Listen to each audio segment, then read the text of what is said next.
Apakah arwah jenazah yang sedang dimandikan mengikuti jenazah yang sedang mandi sehingga dia ikut nonton badannya dimandikan, ikut bersama orang-orang yang mandi, ataukah dia berada di satu tempat?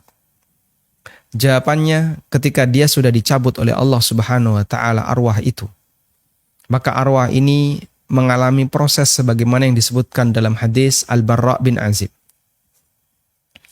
Hadis yang diriwayatkan oleh Ibnu Majah, Abu Daud dan yang lainnya. Dari sahabat Al-Barra bin Azib radhiyallahu anhu. Beliau menceritakan, satu ketika Nabi SAW mengiringi seorang jenazah.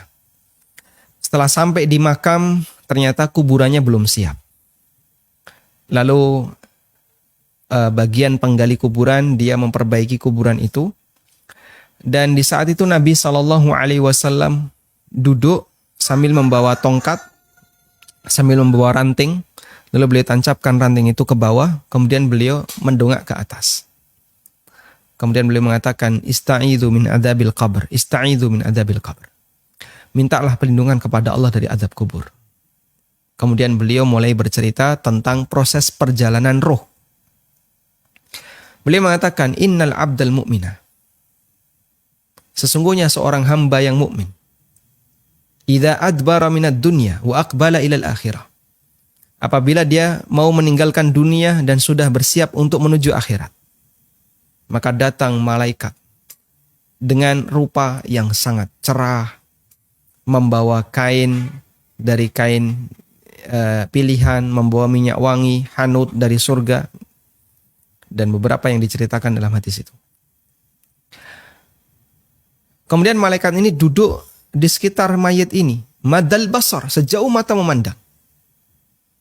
Tsumma ja'a malakul maut, lalu datang malakul maut. Kemudian dia mendekat di kepala orang ini.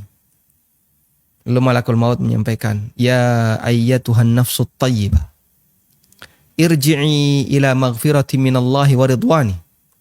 Wahai jiwa yang tenang, wahai jiwa yang baik, kembalilah menuju ampunan dan ridha Allah Subhanahu wa taala.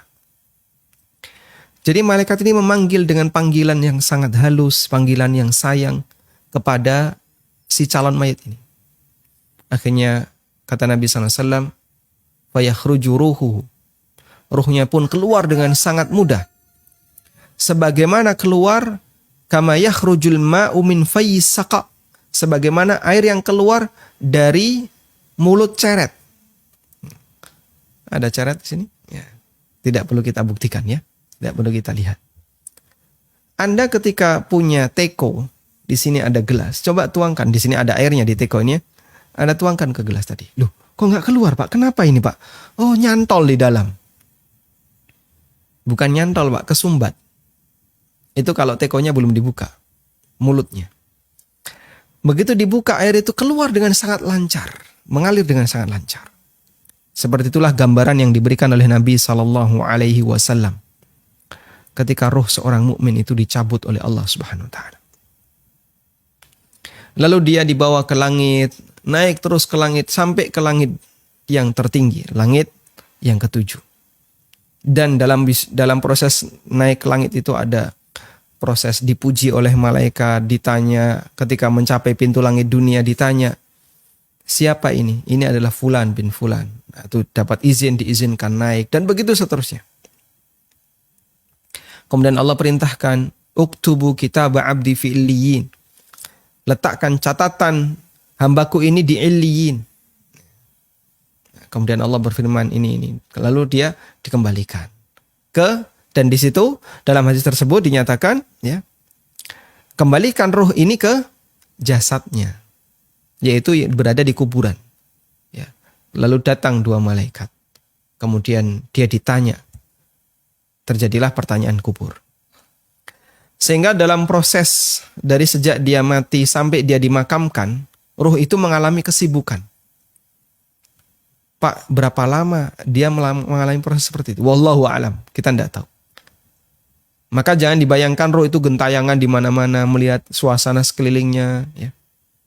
Kok ini yang layat sedikit ya? Kota infaknya pasti sedikit ini. Santunan jenazahnya, wah, cuman dikit. Karena dia melihat kanan kirinya kok nggak rame. Jangan dibayangin kayak gitu. Apalagi ketika dia dimandikan ikut hadir menyaksikan. Kita tidak punya dalil tentang itu. Yang ada adalah hadis dari Bara' bin Azib yang diceritakan Nabi SAW tentang proses perjalanan ruh dari sejak dicabut oleh Allah Subhanahu Wa Taala, dicabut oleh malakul maut, sampai akhirnya dia dikembalikan lagi setelah dia dimakamkan. Wallahu a'lam.